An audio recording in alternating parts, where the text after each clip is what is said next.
What's going on, people? Steve Domenico here in the Room podcast with Jake the Gorilla Pilla making his pro debut finally this Friday night for Combat Zone 71. Prevail, the name of the card. It's in Manchester, New Hampshire. I believe the Radisson, where, you know, they have all their fights, basically. Jake, welcome to the show. I know you're cutting weight. Weigh-ins tomorrow. How you doing, buddy? Thanks for having me, man. I'm doing good. I'm doing real good. Excellent, my man. Dude, I think I've interviewed you like 3 times before a pro debut, and each one is like falling through. So each time I've interviewed you, I try to get closer and closer to the event, just so I would jinx you. So this is about the closest I can get. Tomorrow's weigh-ins, man. You know, I gotta say, I think the last interview I said, finally we're making it, Jake. So I'm not gonna say that right now. How are you feeling about, you know, the whole training camp and getting ready for this fight? I feel good, man. I feel really good. It was a super different training camp for me. And honestly, it was probably the best training camp I could have ever asked for. I had a lot of things in my life that just kind of, I'd say the last 3 months fell into place. And my training is immaculate lately. You know, the guys I'm around and the beatings that I'm taking on the mat, like, I haven't felt like I've been getting this good of work in since the days that I was at White Crew getting beat up by, you know, the top guys in New England. So I feel good. I feel really good. Is that because just of the magnitude of this fight that you're making your pro debut? So, you know, I mean, you've been around the game. You've been with, you know, John Howard's main training partner for years now. The training, you're not lacking on training. Did you just pick it up yourself in your training and really dig down and say, you know, this is going to be my life. I'm going to be a pro fighter now, and I really have to dig down and do it, you know, 24/7? Is it something like that?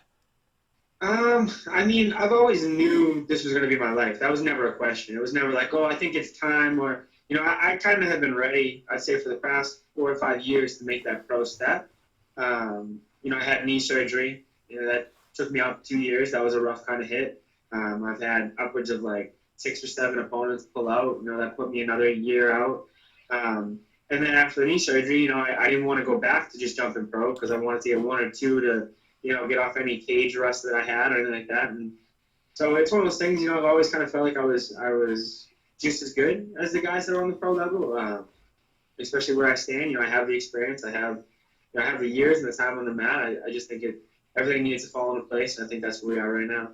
Excellent. Well, you know, Jake, starting your, you know, your amateur career and stuff, you know, you were on the start, I think like 145, you were at the featherweight division, and you kind of migrated yourself down into the bantamweight. You fought a lot of, you know, your last fights at bantamweight, a couple of catch weights because, you know, fights falling through, and you just had to grab an opponent, you know, 10 pounds heavier than you, sometimes even more. As far as now, you're fighting at the featherweight class, making your pro debut there. Was this something planned? Did you always think that when you made that step to pro, it would be at the featherweight division? I can't say there was ever a set plan. I can say that I luck out in the fact that I have great coaches that really kind of listen to me and respect my opinion and my judgment on my body. And, you know, like you said earlier, like I've been around this game a long time. I mean, my pro record doesn't attest for that. But at the same time, you know, my accolades everywhere else kind of do the opposite. You know, I've been training a long time. I've been around the top guys in the game for a long time. And so with my coaches, you know, we sat down. It was me, John Howard, Nate Lamont, Curtis Stilton. I mean, there was just, you know, a couple of the guys who work with me on a regular. We sat down. We said, like, what am I going to do for weight? And I said, okay, well, I can make 35. And don't get me wrong, 35 sucks. I mean, nobody likes cutting weight, but it's part of the job. You know, I know what I signed up for, and that's okay. But we felt locally it was hard enough to get guys at 135. So we definitely opened up the pool a little bit more at 145. The other thing, too, like I was trying to say earlier, is I feel like I can sustain at 145 a lot healthier and a lot more active than I could at 135. Excellent. So at this point in my career where I'd like to fire off a couple fights, I think 145, I think it'll be less tolling on the body and allow me to push myself further. Excellent. Well, you know, you're going into, you know, your first pro fight, you know, taking care of yourself. I mean, there's no need to take risks. It's your first pro fight. Might as well be comfortable in there. You're going to have enough, you've been around the game for long enough, but, making that step into the pro ranks, I mean, there's got to be a little nerves and taking that step, you know what I mean?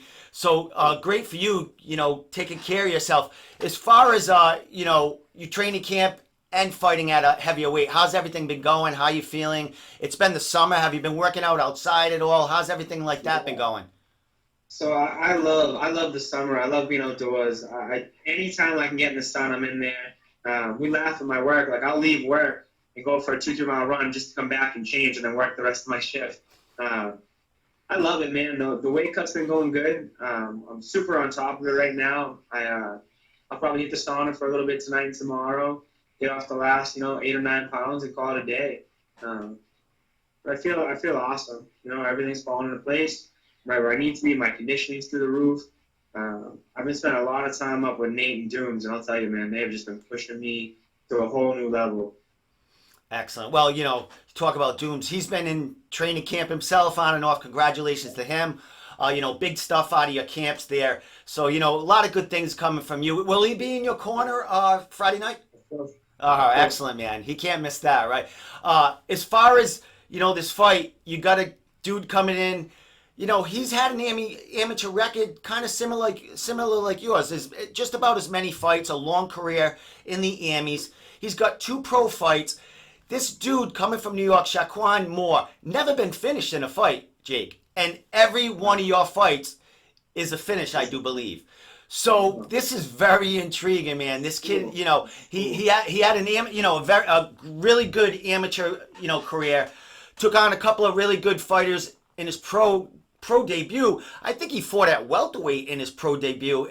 I mean, that's Bellator. Yes, yeah, exactly. So he fought for Bellator in his pro debut. That's saying something about his accolades. If they bring him in on his pro debut, man, what are you thinking about this fight, and what do you know about this dude coming into your world? Yeah, I mean, I've watched his footage. I've studied him. I've trained hard.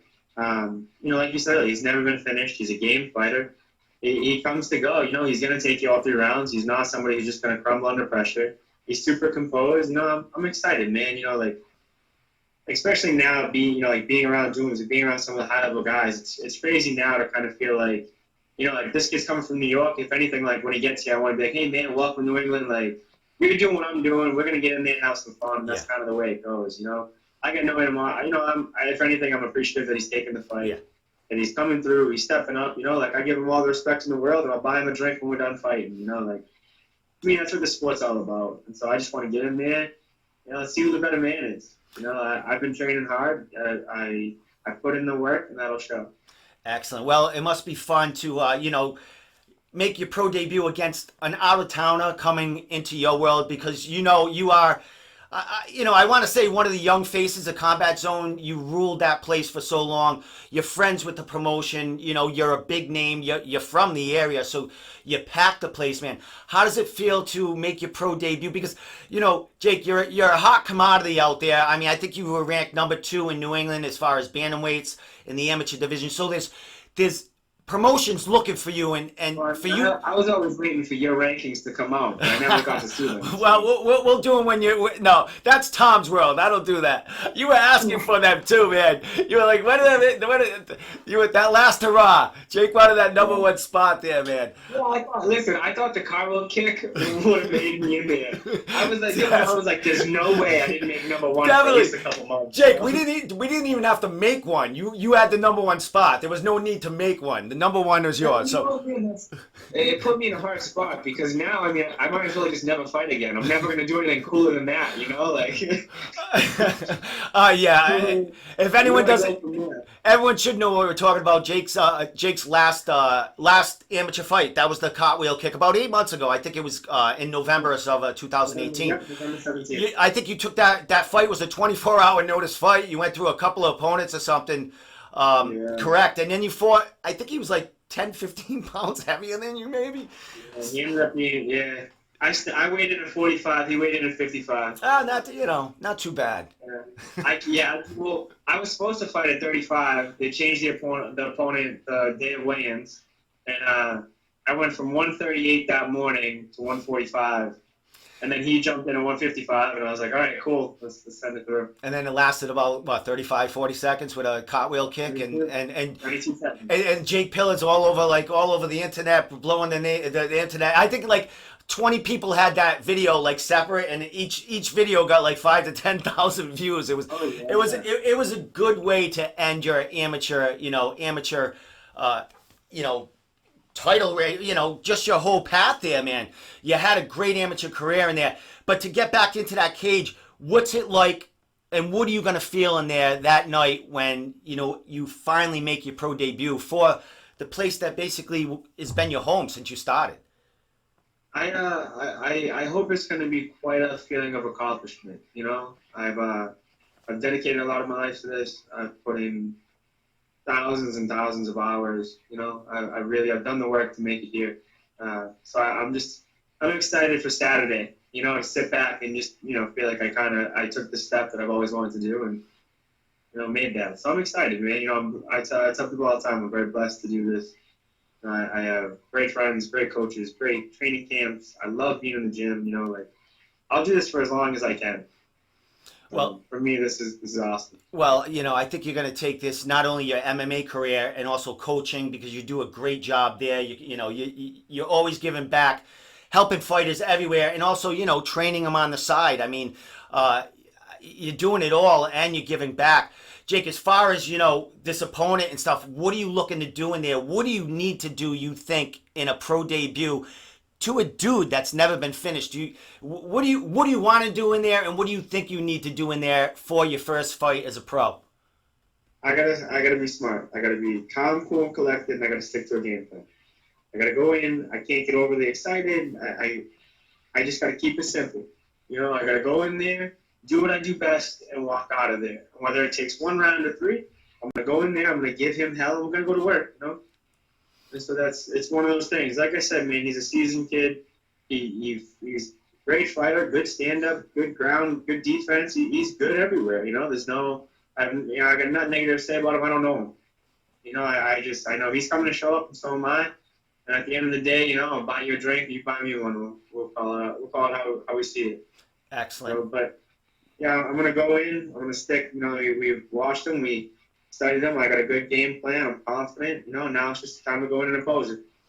Excellent. So as far as what's left to do, just hitting the sauna tonight. What time are weigh-ins in the afternoon tomorrow? Weigh-ins are at 6. I think 6. 6 in the afternoon, man. So, dude, that's about all that's left. Go in the sauna and get ready for tomorrow. As far as any other training partners on this card, is it just you solo? Having the spotlight. The cards, it's Chris, can you pull up the card for me real quick? It's a super stacked card. Dennis Olson's the main event. He's awesome, man. What an old school name to throw up on the board. Yep. That's, for me, that's, one of the guys I grew up watching. So this is awesome. Definitely sad. Tim's not fighting. Tim Carr's super tough dude. Murat's fighting. Yep. I love that. Yeah. Yeah, man. I'm glad we're getting to put one on the same show. Excellent. That'll be fun. Yeah. He's like a brother to me. Jeff Silva's in there fighting Dan Cormier. That's a great matchup there. The card's being talked about. 35. I think it's one. Yeah, it's 125. It's definitely not a strawweight. That's for sure. But that's great. I mean, and as far as Tim Karen, his fight falling through, even though he said he's going to do a super grappling match, that kind of raises you up in the card. Are you close to? Are you kind of co-main event, maybe third in line? Where do you think you're sitting? I know Tim was co-main event, and Tim earns a spot. He fought in the Contender Series in Bellator. Tim's a huge name, and he's awesome. He's a teammate of mine. But with him doing the grappling match, I'm not sure where they're going to put that. Yeah. I wouldn't be surprised if they move that down towards intermission and move me up the spot. But we'll see. I don't have any say over that stuff. So. Excellent. But, I'm looking at the card right now. You have Matt Brady. He's fighting again,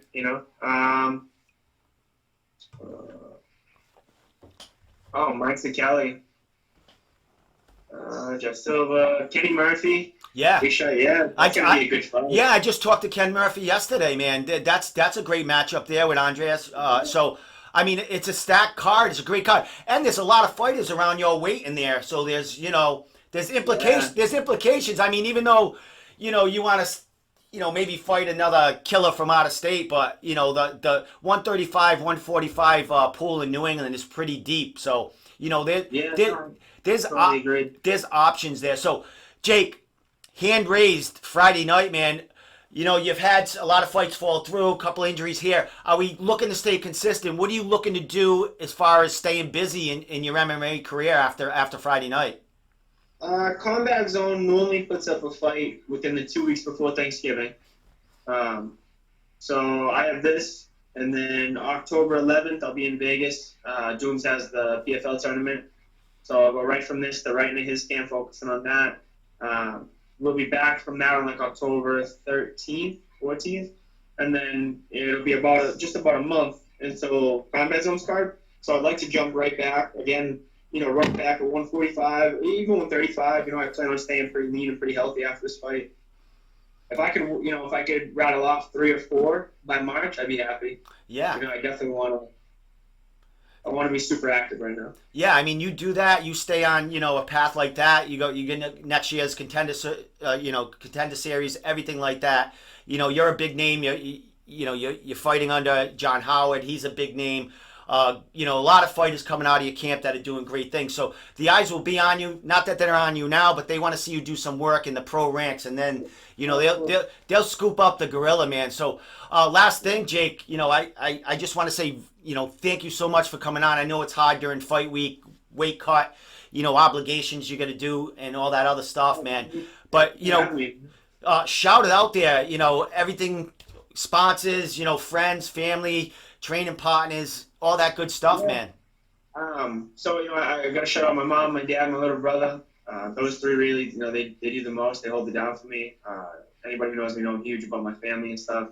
Any of my friends, that's the best people in the world. I brag all the time. Without them, I don't even know where I would be. And then my coaches, man. I got to really shout out my coaches this fight. They have just put in so much work with me and have just gone above and beyond. I brought in a lot of guys this camp. We didn't just have, we kind of changed up everything. I got, Chris Pashon at Flow. And then I have Curtis Dilfin, who's doing most of my weight work and a lot of my striking stuff. I have Jordan Faulkner going over my boxing, some of my wrestling. I got Nate Lamont, that man is good everywhere. There's nowhere he's not helping me, And then I have Dooms in the room, and Dooms is one of the top guys around. Yeah. I just, Sean Graham helped me with all sorts of little just fight science and fight knowledge. And I had, Orion, my training partner, come home. He's on leave right now from military. He came home for a week just to beat me up, keep me in fight camp. I had a buddy of mine, Jake Ferry from Kent State, come back for a week just to beat me up. A good wrestler, just pushing me. I'm super blessed to just have everybody around me right now. Excellent, my man. Last thing, my man, social media. There's still 24 hours to sell tickets, maybe. Oh yeah, I got him. You got him. Bring me tickets. I'm the guy. Throw them for me. Throw that social media out there, even though everyone should know you by now. Throw it out there anyway. If they're not following that cargo kick, they're missing out. So Facebook is Jake Pilla, Instagram is Jake the Gorilla, and Snapchat's the Gorilla One. Excellent, and then Twitter, I think, is Jake the Gorilla. I think so. It's close enough. Twitter, so I wouldn't suggest messaging me there. That's yeah. You don't want to buy tickets off him at Twitter. Hit his Instagram. Yeah. Go through Facebook or Instagram. Yeah. And I got him. And definitely follow him because he's helping out John Howard. He's doing his own thing. So there's plenty of footage, plenty of training footage, plenty of footage of you showing things. It's instructional video. You do it all, Jake, man. So. I'm very excited for this. I'm so happy that you're actually going to get there and get the pro debut under your belt, man. So thanks for coming on, Jake. I always appreciate it. You always give me love, and you always give me some time. Oh man, thanks for having me. I love being on. I love what you're doing with all the New England guys. We need someone to really help promote us. And you stand right on the front line, man. I give you all the credit for that. Excellent, my man. Well, Jake the Gorilla Pilla there, man, making his pro debut Friday night. Combat Zone 71, Prevail in Manchester, New Hampshire. His home, man. He's coming back, and he's making his pro debut. And, the sky's the limit for this kid. So, Jake, thanks a lot, man. Thank you guys for having me. All right.